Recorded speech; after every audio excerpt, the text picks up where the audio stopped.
आमचे प्रतिनिधी अभिजित पोटे यांच्याशी बोलूया। अभिजित, उपमुख्यमंत्र्यांच्या कार्यक्रम स्थळाबाहेर जो गोंधळ काही वेळापूर्वी झाला, आत्ताची काय परिस्थिती? नक्कीच आपण पाहतोय की 15 मिनिटापूर्वी अजित पवारांचं भाषण या कार्यक्रमात सुरू झालं आणि अजित पवारांचं भाषण सुरू झाल्यावर बच्चू कडूंचे जे समर्थक आहेत किंवा त्यांच्या संघटनेचे जे कार्यकर्ते आहेत त्यांनी अजितदादांना जाब विचारायला सुरुवात केला। अजितदादांनी उत्तर द्यायला सुरुवात केली। त्या उत्तरावर मात्र समाधान झाले नाही आणि म्हणून या सगळ्या महिला कार्यकर्त्या किंवा जे उपोषणकर्ते आहेत, आंदोलनकर्ते, त्यांनी जोरदार घोषणाबाजी जी आहे ती सभागृहात सुरू केली। जिथं अजित पवारांचं भाषण सुरू होतं त्या मंचाच्या समोर हे सगळे कार्यकर्ते जमून घोषणाबाजी करत होते। शेतकऱ्यांची कर्जमाफी झालीच पाहिजे, आमचा पाठिंबा आमच्या बच्चू कडूंना, अशा जोरदार घोषणाबाजी हे सगळे कार्यकर्ते करत होते। अजित पवारांनी त्यांना आधी समजावून सांगण्याचा प्रयत्न केला। या सगळ्या परिस्थितीवर मी असेल, मुख्यमंत्री असेल, लक्ष ठेवून आहोत। मात्र त्या कार्यकर्त्यांचं समाधान झालं नाही। त्यांनी पुन्हा जोरदार घोषणाबाजी सुरू केली आणि नंतर मात्र सर्व पोलिसांनी जे आहेत त्या कार्यकर्त्यांना जो हॉल आहे किंवा जे सभागृह आहे त्या सभागृहाच्या बाहेर काढल्यानंतर ते मात्र उपोषणावर ठाम होते आणि हे सगळे या हॉलच्या बाहेरच, सभागृहाच्या बाहेर आंदोलनासाठी बसले आणि घोषणाबाजी सुरू केली। मात्र आत्ताच या पोलिसांनी या सगळ्या उपोषणकर्त्यांना, या आंदोलनकर्त्यांना ताब्यात घेतलेलं आहे। गेल्या 7 दिवसापासून बच्चू कडू ज्या मागणीसाठी उपोषणाला बसले आहेत ती मागणी सरकारनं लवकरात लवकर पूर्ण करावी, बच्चू कडूंच्या जीवाशी खेळू नये, मुख्यमंत्र्यांनी स्वतः बच्चू कडूंकडे जावं, त्यांची समजूत काढावी, आम्हाला एकमेव तारीख द्या ज्याच्यातून शेतकऱ्यांची सरसकट कर्जमाफी होईल। या सगळ्या मागण्यांसाठी हे सगळे जे बांधव आहेत त्यातले काही दिव्यांग बांधव होते जे प्रहार संघटनेचे आहेत। आपल्याला माहिती आहे की दिव्यांग बांधवांसाठी बच्चू कडूंनी केलेलं काम मोठं आहे असं ते सांगत होते आपल्या माध्यमांशी संवाद साधताना आणि म्हणून त्यांच्या समर्थनात आम्ही घोषणाबाजी केलेली आहे आणि म्हणून अजित पवारांना जाब विचारण्यासाठी आम्ही आलेलो आहोत असं त्या सगळ्यांना सांगितलं होतं। पण पोलिसांनी या सगळ्या उपोषणकर्त्यांना आता ताब्यात घेतले, आंदोलनकर्त्यांना ताब्यात घेतले आणि पोलीस स्टेशनला या सगळ्यांना घेऊन गेलेले आहेत। पण जवळपास 15 ते 20 मिनिट अजित पवारांच्या कार्यक्रमादरम्यान हा सगळा गोंधळ जो आहे तो उडालेला पाहायला मिळाला होता। नक्की त्या म्हणत होत्या की आम्ही कुठल्याही प्रकारे आक्रमक झालो नाही, आम्हाला त्यांच्या कार्यक्रमात किंवा त्यांच्या स्टेजवर जाऊन त्यांच्यापर्यंत पोहोचायचं नव्हतं, फक्त आम्हाला आमच्या मागण्या त्यांना सांगायच्या होत्या। मग हा गोंधळ नेमका सुरू कुठून झाला, उडाला कसा काय गोंधळ? नक्कीच त्यांच्या ज्या मागण्या आहेत त्या फक्त मागण्या त्यांना अजित पवारांना सांगायच्या होत्या। अजित पवार भाषणावेळी उठले, शिक्षण मंत्री दादा भुसे यांचं भाषण संपलं आणि अजित पवार भाषणासाठी डायसवरती आले। जसं अजित पवारांनी भाषणाला सुरुवात केली त्यावेळेस एक कार्यकर्ता समोर आला आणि जोरात जाब विचारायला सुरुवात केली। अजितदादांनी त्यांना थांबवलं आणि अजितदादा त्यांना सांगायचा प्रयत्न करत होते की मुख्यमंत्री स्वतः या सगळ्यांवरती लक्ष ठेवून बच्चू कडूंना चंद्रशेखर बावनकुळे सुद्धा भेटलेत।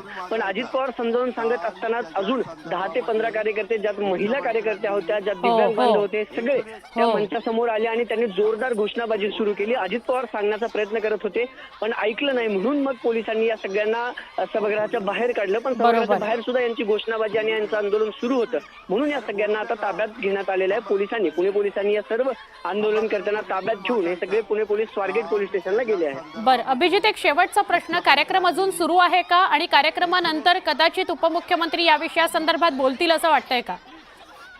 नक्कीच आपण पाहतो की कार्यक्रम अजूनही सुरू आहे, अजित पवारांचं भाषण अजूनही सुरू आहे। उपस्थित शिक्षकांना, पुणे जिल्ह्यातील सर्व शिक्षक या कार्यक्रमाला आहेत, स्वतः शिक्षण मंत्री, जिल्हाधिकारी आहेत, त्यानंतर आयुक्त आहेत, विभागीय आयुक्त आहेत, या सगळ्यांना अजितदादा अजूनही संबोधित करतायत। 20 मिनिटापासून अजित पवारांचं भाषण सुरू आहे।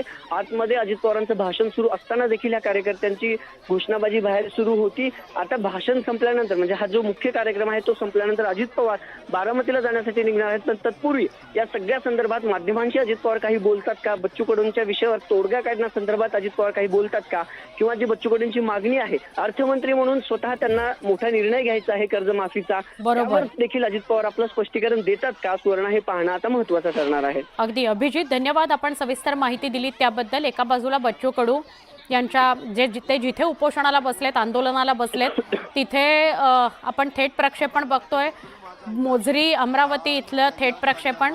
बच्चू कडू आपल्या पदाधिकाऱ्यांशी बोलतायत, माध्यमांशी सुद्धा बोलतायत मधून, पण त्यांची तब्येत मात्र खूप खालावलेली आहे। कार्यक्रमाबाहेर पुण्यामध्ये जे आंदोलन झालं, जे आक्रमक झाल्या महिला आणि दिव्यांग बंधू आणि शेतकरी, तर त्यांना ताब्यात घेण्यात आलेलं आहे। उपमुख्यमंत्र्यांचा कार्यक्रम अजूनही सुरू आहे, उपमुख्यमंत्री अजूनही शिक्षकांशी बोलता आहेत। कदाचित बाहेर आल्यानंतर ते माध्यमांसमोर या विषयासंदर्भात सुद्धा आपली भूमिका मांडतील। कर्जमाफी, सरसकट कर्जमाफी हा एक मोठा निर्णय आहे, त्यामुळे आर्थिक बाबींवर खूप मोठा बोजा येऊ शकतो। याबाबत निर्णय घेणं हे शक्य आहे, मात्र त्याला काही वेळ हवा आहे असं मुख्यमंत्री देवेंद्र फडणवीस बच्चू कडूंशी बोलताना म्हणाले होते. एक समिती गठीत केली जाणार आहे आणि काय नेमका फटका बसू शकतो, कसं नुकसान होऊ शकतं, कसं हे सगळं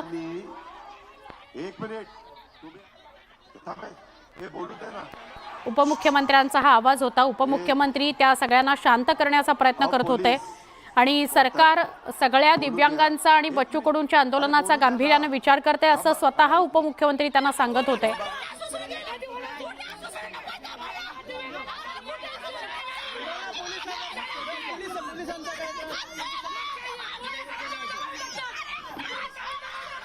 उपमुख्यमंत्री अजित पवार यांनी अजिबात आक्रमक होत उत्तर दिलं नाही, तर संवेदनशीलपणे या सगळ्या आक्रमक महिलांचा विचार केला त्यांनी. कारण बच्चू कडू शेवटी अन्नत्याग आंदोलन करतायत, त्याचा 7वा दिवस आहे आणि बच्चू कडूंची तब्येत खालावल्यावर या सगळ्या महिला आक्रमक झाल्यात याची जाण उपमुख्यमंत्र्यांना आहे. त्यामुळे त्यांनी संवेदनशीलपणे या सगळ्या महिलांचा विचार केला आणि कुठेही आपल्या स्टेजवर उपस्थित असलेल्या कार्यकर्त्यांना किंवा नेत्यांना कुणालाच काही बोलू दिलं नाही. स्वतःच म्हणाले की सरकार गांभीर्यानं सगळ्यांचा विचार करतंय आणि मुख्यमंत्र्यांनी आज बच्चू कडूंना फोन सुद्धा केला हे त्यांनी सांगण्याचा या कार्यकर्त्यांना प्रयत्न केला.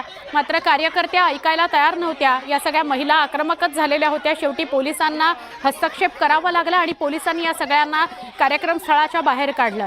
अजूनही उपमुख्यमंत्री सगळ्या शिक्षकांशी बोलतायत. ते बाहेर आल्यावर कदाचित प्रसारमाध्यमांशी या विषयासंदर्भात सुद्धा बोलतील. हा जो एक पांढऱ्या रंगातला पुरुष आपल्याला बघायला मिळतो तो सुद्धा दिव्यांग बंधू आहे.